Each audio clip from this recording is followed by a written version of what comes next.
What's up, everyone? Welcome to Power Play with CJ. Obviously, a tough pill to swallow for the Boston Bruins tonight, but is what it is. Got to kind of take the good with the bad with situations like this, and you tip your hat to the Canadians. They played great. They deserved it. It's still tough. It's not easy, but and I tweeted this.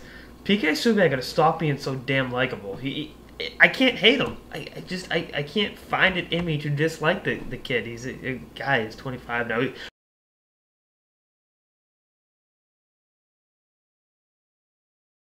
Great enthusiasm for the game, and I really enjoy watching him play. And it's like it's painful saying that, but he's great. And the interview with Pierre Maguire was awesome.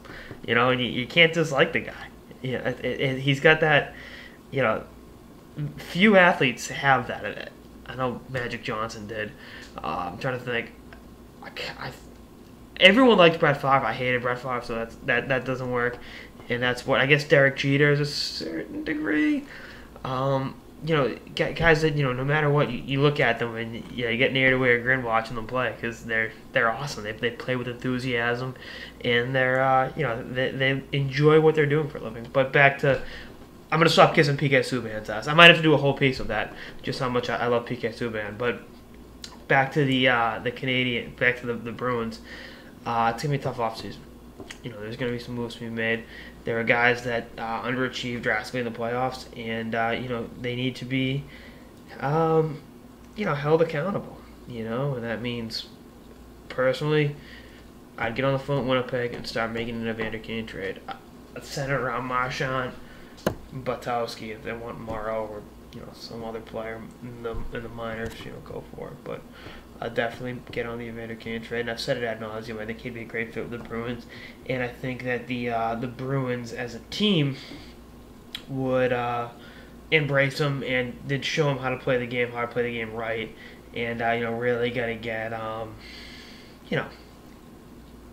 break the bad habits off the ice. I think he'd do that. I mean, playing with a guy like I hope they re-sign Iginla. I think they will re-sign Iginla. I think there's enough mutual interest there.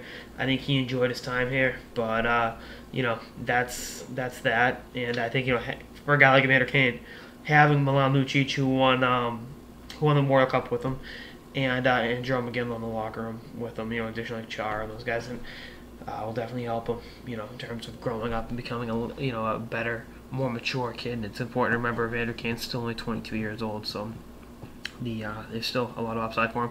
And the other thing with this series, a lot of the Bruins are banged up. They weren't at 100%. And I'm not taking anything away from Montreal. Montreal won it more tonight. The Habs were an amazing team all season, and they've played their best hockey in the playoffs.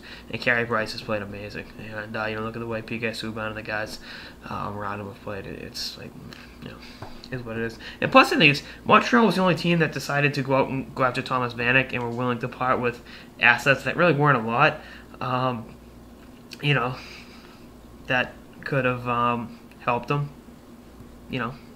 Any team could have used Thomas Vanek in the playoffs, and Montreal was the one that decided to go out and roll the dice and make the trade. So he who hesitates is lost, and the Bruins could have gotten Vanek themselves, but for whatever reason, didn't go all in on him.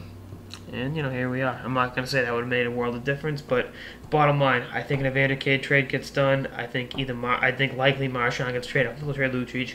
Iginla gets re-signed. Krug, Ryan Smith, those guys need new contracts. They'll be taken care of. And team be ready to go next season. That's what I'm thinking. We'll see what happens, though. Seidenberg will be 100% next year. I wonder, had they won tonight, if Seidenberg could have gone game 1 against the Rangers. That's something to think about. But we'll see what happens. Anyway, that's all I got in this episode of the Power Play with CJ on the Boston Bruins losing to the Montreal Canadiens. Stay tuned for more episodes throughout the playoffs and beyond. Later, guys.